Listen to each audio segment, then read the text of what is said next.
Kamu sering berlibat ketika berbicara? Atau sering kami sosokan juga? Eits, tunggu sebentar. Yuk, asah public speakingmu dengan belajar gerakan dasar olah vokal. Apa aja ya gerakannya? So, langsung aja, here we go.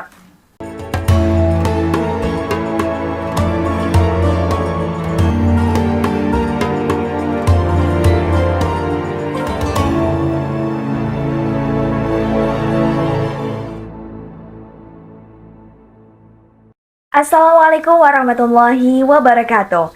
Hamdan wa syukranillah, salatan wa salaman ala rasulillah, amma ba'du. Rabbi syrahli sadari, wa yassirli amri, wahlul uqdatam min lisani, yafqahu qawli.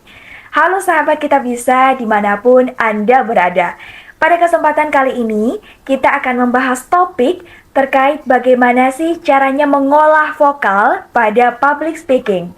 Dan pada pembahasan kali ini, saya merujuk pada salah satu literasi yang berjudul Public Speaking dalam Perspektif Hadis. Tepatnya pada halaman 3. Oke teman-teman, untuk bisa berbicara dengan nyaman kepada audiens, tentunya suara kita juga harus bisa terdengar dengan nyaman oleh mereka.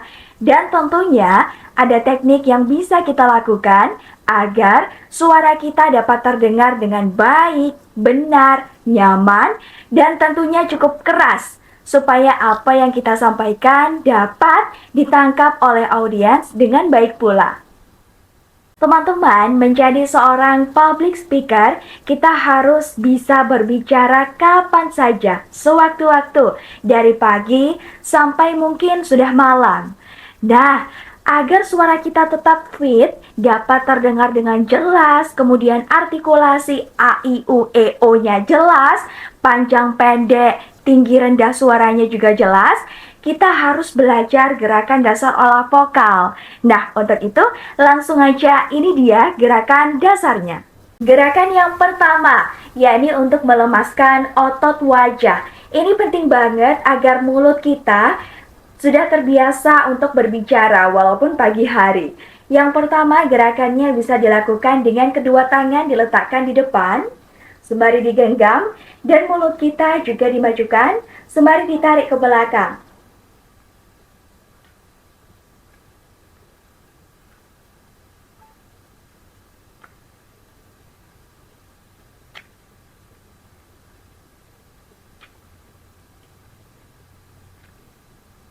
Oke, itu adalah gerakan yang pertama teman-teman. Ingat, tarik kedua tangan ditarik ke depan dengan sangat kuat dan juga ditarik ke belakang dengan sangat kuat. Dan otot wajah ini juga digerakkan dengan kuat sehingga otot-ototnya menjadi tertarik dan rileks. Nah, itu tadi gerakan yang pertama. Selanjutnya adalah gerakan untuk merilekskan otot rahang.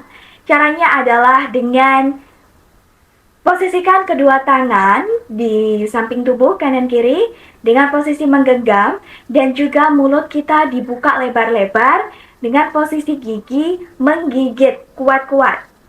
Kemudian dilepaskan.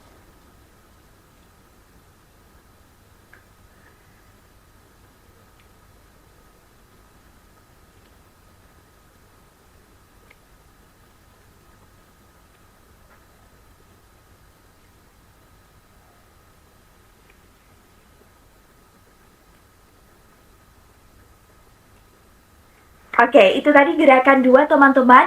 Ingat, tarik kuat-kuat sehingga membuat rahang kita jauh lebih terlatih dan menjadi rileks. Oke teman-teman, gerakan selanjutnya adalah melemaskan lidah. Ini juga penting untuk meminimalisir terjadinya belibet. Nah, ini sering banget ya kita alami. Oke teman-teman, gerakannya adalah dengan cara dorong kuat-kuat lidah Anda ke atas, kemudian ke bawah. Contohnya seperti ini.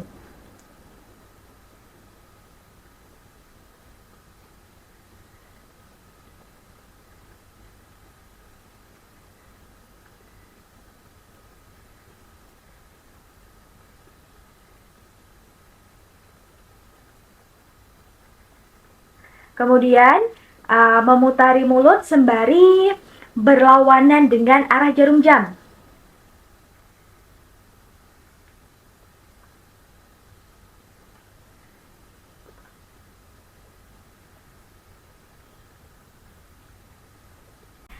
Oke, selanjutnya adalah teknik motor boot. Ketika rahang, pipi, dan juga lidah sudah kita buat rileks, ada satu lagi yang perlu kita buat rileks, yakni kedua bibir. Caranya seperti ini. Tarik nafas dalam-dalam, kemudian keluarkan sembari secara perlahan-lahan sampai kedua bibir kita bergetar teman-teman. Kita lakukan lagi. Tarik nafas perlahan-lahan.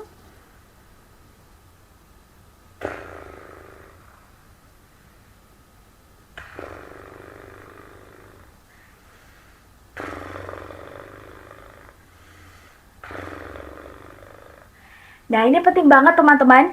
Lakukan setiap hari agar ketika berbicara tidak adanya terjadi belibet.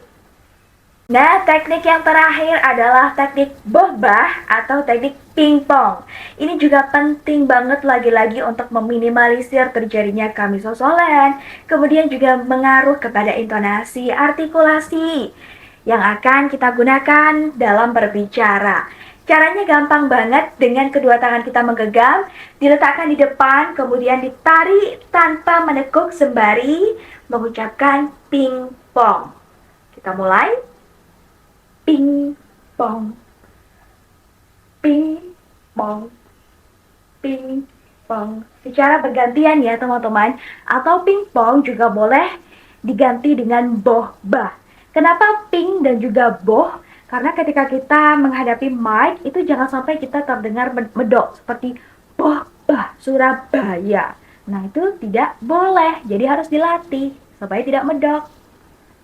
Oke teman-teman, itu tadi gerakan dasar olah vokal dalam public speaking. Yang perlu diketahui adalah alangkah baiknya olah vokal ini dilakukan setiap hari, tidak hanya ketika kita ingin tampil saja. Karena apabila dilakukan setiap hari, jadi kan kita lebih bisa prepare dan tentunya hasilnya juga akan jauh lebih maksimal. Oke, itu saja yang dapat saya sampaikan. Tentunya banyak sekali kekurangan dalam video kali ini karena waktunya juga tidak pas dan lain sebagainya. Tetapi teman-teman, yang ingin saya sampaikan adalah semoga apa yang saya lakukan dan juga teman-teman sekalian lakukan dapat bermanfaat bagi satu dan juga yang lainnya. Karena khairun nas anfa'uhum linnas. Cukup sekian. Wassalamualaikum warahmatullahi wabarakatuh. Dadah teman-teman.